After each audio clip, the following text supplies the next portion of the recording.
I can make you rich, he said. Rich beyond what you imagine. Kola felt his mouth go dry. He had heard stories like this before. Stories that ended badly. He shook his head.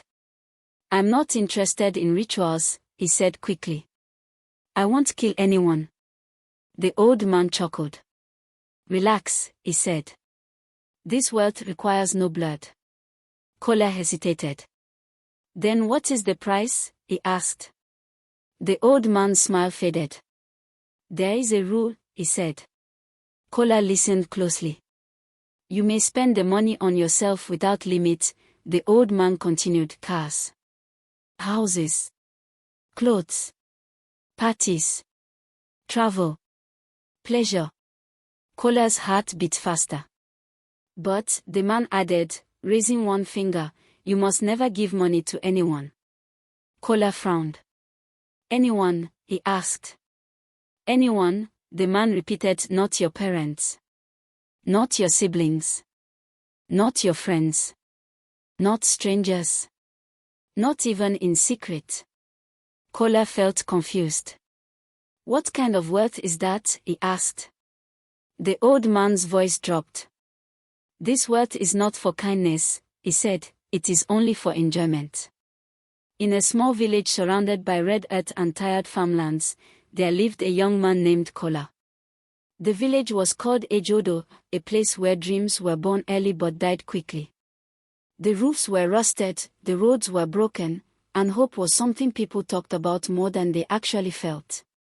Kola had grown up there all his life. From the day he could walk, poverty walked with him. His father was once a strong farmer, known for his loud laughter and hard hands. But years of poor harvest, sickness, and disappointment bent his back and broke his spirit. His mother sold small food items by the roadside, waking before sunrise and returning home after dark, only to count coins that were never enough. Kola was the first child. That meant responsibility came early. While other boys played football in the dusty field, Kola followed his father to the farm. While others dreamed of becoming doctors or musicians, Kola dreamed of something simpler. He just wanted money. Not for luxury, not for fame. Just enough to stop the suffering. He watched his younger siblings grow thinner each year. He watched school fees turn into insults. He watched his mother cry quietly at night when she thought no one was listening. And worst of all, he watched himself become a man who could do nothing about it. After finishing secondary school, Kola tried everything. He worked as a motor park loader. He sold phone accessories. He borrowed money to start a small provision shop. He even traveled to the city once, believing the stories that money waited there for anyone brave enough. Each time, something went wrong. The shop was robbed, the business partner ran away, the city job disappeared overnight. Poverty followed him like a curse. People began to whisper. That boy is unlucky. Maybe his star is bad. Some people are not meant to succeed. Kola heard every word. And each word burned. At night, he would lie on his mat, staring at the ceiling, listening to his parents cough in the next room, listening to hunger speak loudly in his stomach. He prayed. At first, he prayed gently. God, help me. God, change my story. God, I'm tired. When nothing changed, his prayers became angry. Why me? Why my family? Why must we suffer like this? Sometimes, in his frustration, he even cursed his own birth. If he could go back, he thought, he would choose not to be born at all. What hurt Kola most was not his hunger. It was shame. The shame of being a man who could not help his parents, the shame of watching his younger brother drop out of school because of unpaid fees, the shame of avoiding friends because he could not contribute anything. One evening, his mother collapsed while cooking. They rushed her to a local clinic. The nurse looked at Kola and shook her head. You people waited too long, she said. She needs proper treatment. How much? Kola asked. The nurse told him the amount. It might as well have been $1 million. Kola stood there, sweating, nodding, pretending he understood, knowing deep inside that he had no idea where the money would come from. By some miracle, a church member helped them that day. But that night, as Kola sat outside their house, staring at the moon, something broke inside him. "I can't live like this anymore," he whispered. That night, he made a decision. He would do anything to escape poverty. Anything. A few weeks later, Kola traveled to a nearby town to meet someone who claimed they could help him start a business. It was another lie. He left the town late in the evening, walking alone on a lonely dirt road that cut through thick bushes. The sky was dark, the air was cold, crickets sang like they were warning him to turn back. That was when he saw the old man. He stood by a crossroads, leaning on a wooden staff. Kola almost walked past him. But the old man spoke. "You are tired," the man said calmly. Kola froze. He turned slowly. The old man's face was wrinkled, but his eyes were sharp, too sharp. "You are hungry," the man continued. "Not just for food. For a different life." Kola swallowed. "Do I know you?" he asked. The old man smiled slightly. "No. But I know you." Kola felt a strange chill. The road was empty, the village was far behind him. Something told him to run. But something stronger told him to stay. "You work hard," the old man said. "Yet you remain poor." Kola laughed bitterly. "That's my life," he replied. "It doesn't have to be," the man said. Kola's heart jumped. "What do you mean?" he asked carefully. The old man stepped closer. "I can make you rich," he said. "Rich beyond what you imagine." Kola felt his mouth go dry. He had heard stories like this before. Stories that ended badly. He shook his head. "I'm not interested in rituals," he said quickly. "I won't kill anyone." The old man chuckled. "Relax," he said. "This wealth requires no blood." Kola hesitated. "Then what is the price?" he asked. The old man's smile faded. "There is a rule," he said. Kola listened closely. "You may spend the money on yourself without limit," the old man continued. "Cars, houses, clothes, parties, travel, pleasure." Kola's heart beat faster. "But," the man added, raising one finger, "you must never give money to anyone." Kola frowned. "Anyone?" he asked. "Anyone," the man repeated. "Not your parents. Not your siblings. Not your friends. Not strangers. Not even in secret." Kola felt confused. "What kind of wealth is that?" he asked. The old man's voice dropped. "This wealth is not for kindness," he said, "it is only for enjoyment." Kola felt his chest tighten. "And if I break the rule?" he asked. The air around them seemed to grow colder. "Everything will be taken back," the man said slowly, with interest. Kola thought of his mother, his father, his siblings. Then he thought of hunger, shame, years of failure. He thought of watching his family suffer every day.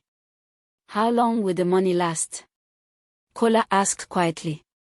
"As long as you obey," the old man replied. Silence stretched between them. The crickets stopped singing. Kola closed his eyes. He remembered all the nights he had cried, all the doors that had closed, all the prayers that had gone unanswered.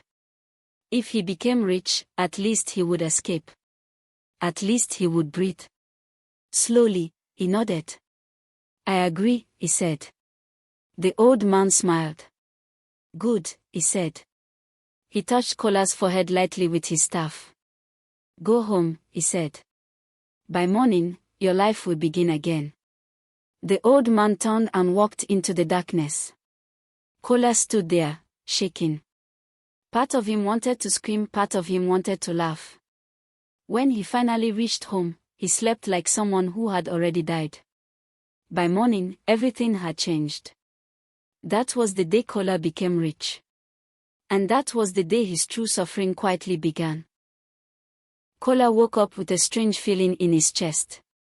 It was not fear. It was not joy. It felt like standing at the edge of something deep, knowing one wrong step would swallow him whole. He sat up on his mat and rubbed his eyes. The same cracked wall stared back at him. The same weak door. The same sound of coughing from his parents' room. For a moment, he hoped everything from the night before had been a dream.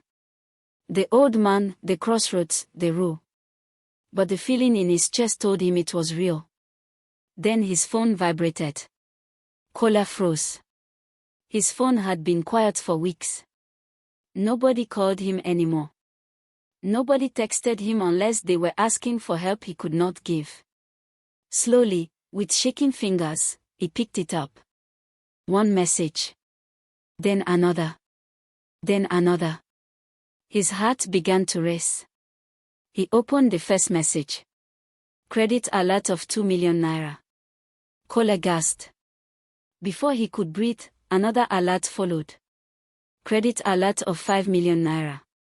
His legs weakened, and he sank back onto the mat. More alerts came in. Different amounts, different times, different sources. All entering his account. Within minutes, Kola had more money than he had ever imagined. He did not shout. He did not celebrate. He just sat there, staring at the screen, breathing like someone who had just escaped drowning. This is real, he whispered. From the next room, his mother called out. Kola, she said weakly.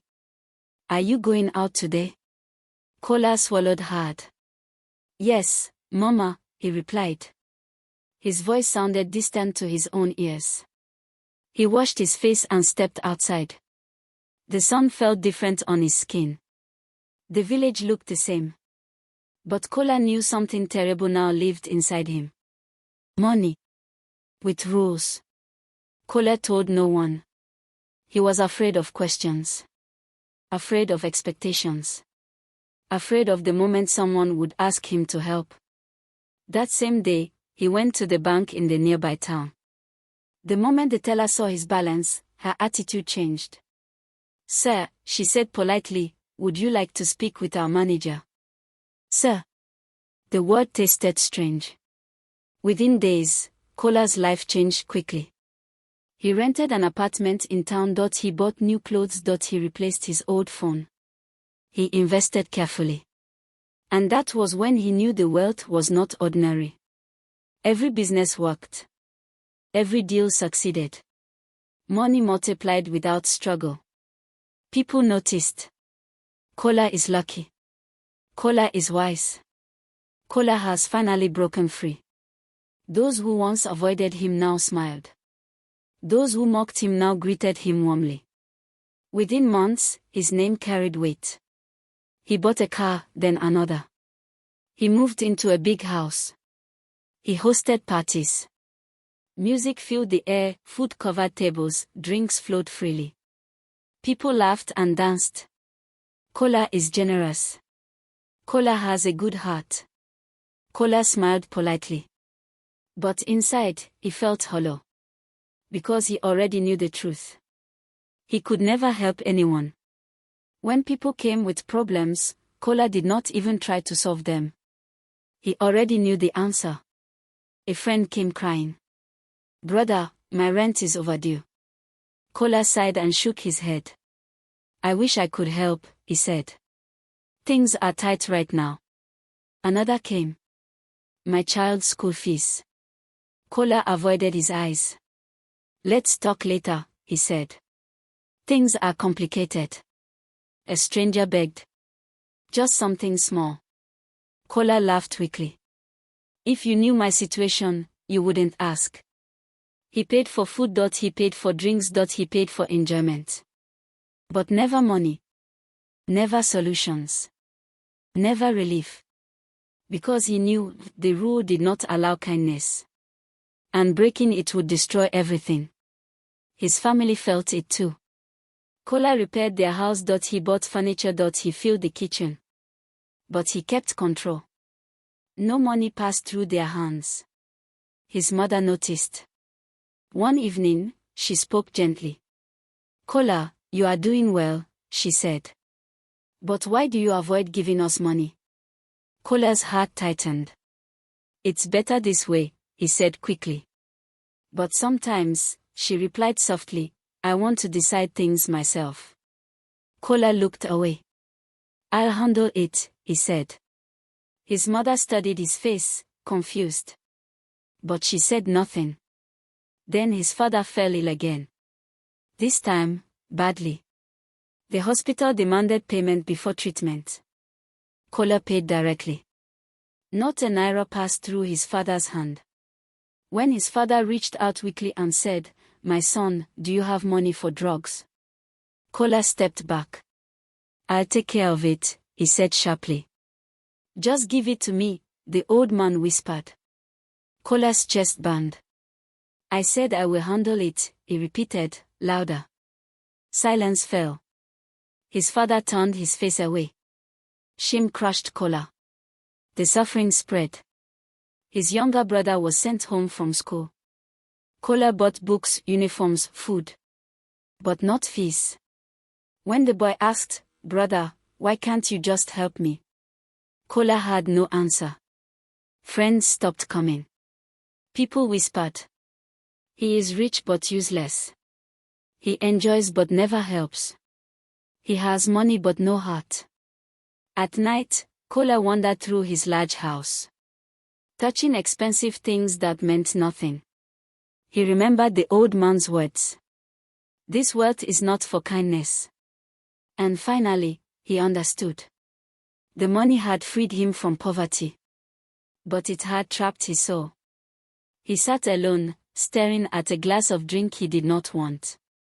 What have I done? He whispered. The laughter at his party sounded empty now. The wealth felt heavy. Like chains made of gold. And deep inside him, fear grew stronger. Because he knew.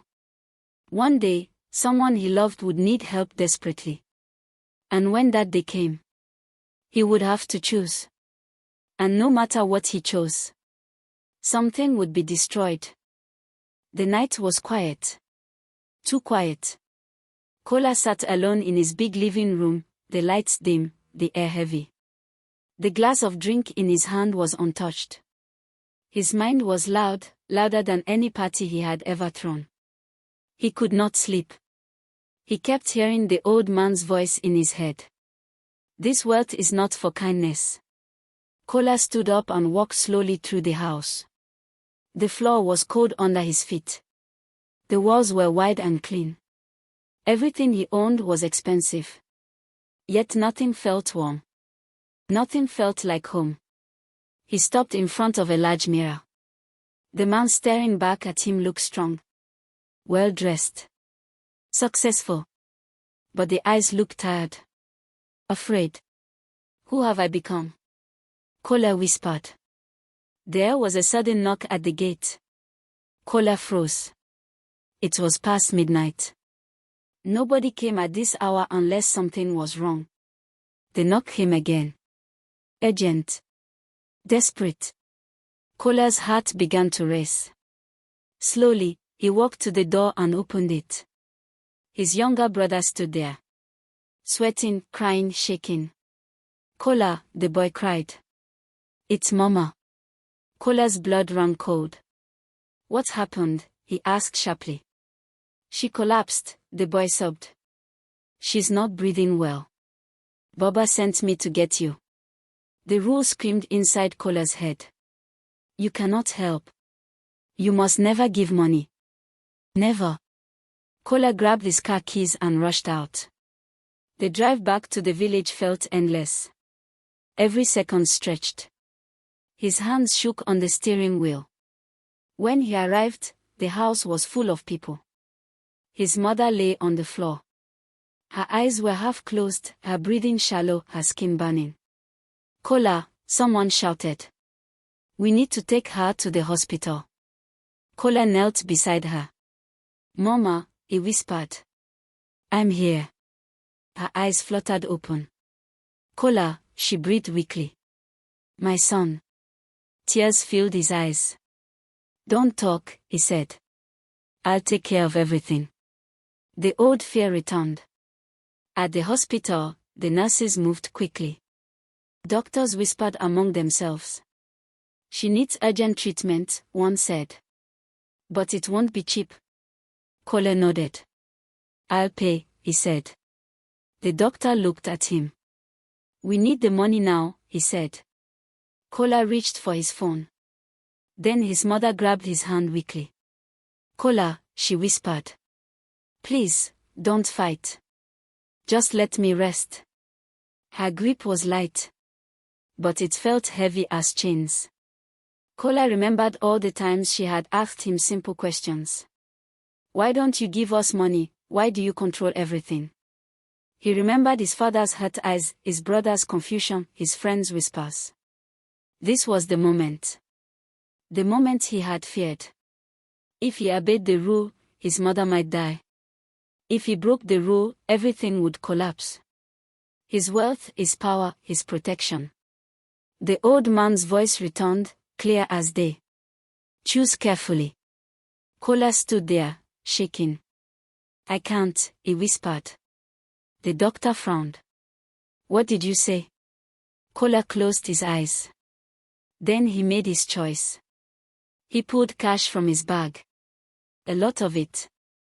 And placed it directly into the nurse's hand. Please, he said. Save my mother. The air changed. Kola felt it immediately. A sharp pain hit his chest. He cried out and staggered back. Something inside him snapped. The lights flickered. The nurse stared at the money in her hand, confused.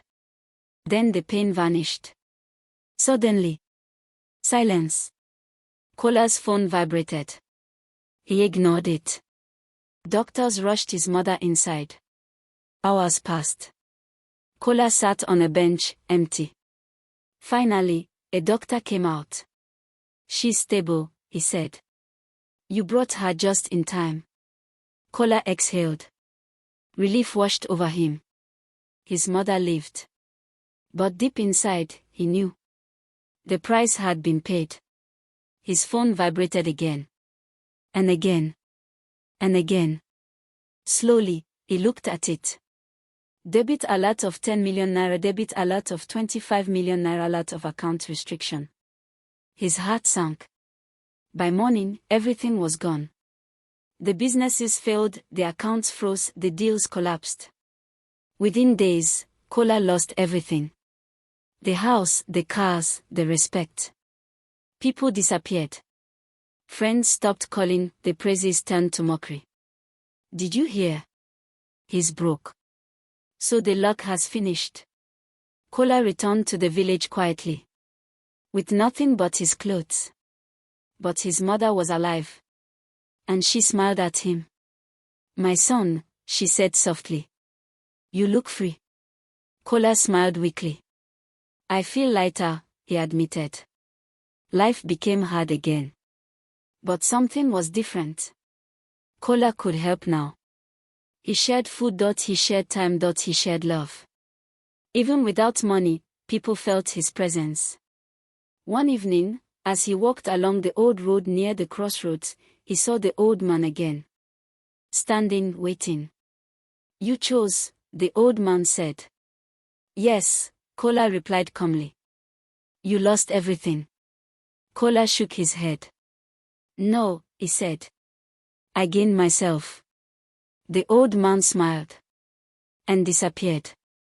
Years later, Kola lived simply. He was not rich. But he was respected. Loved. And at peace. Because some wealth cost too much to keep. And some choices, though painful, saved the soul.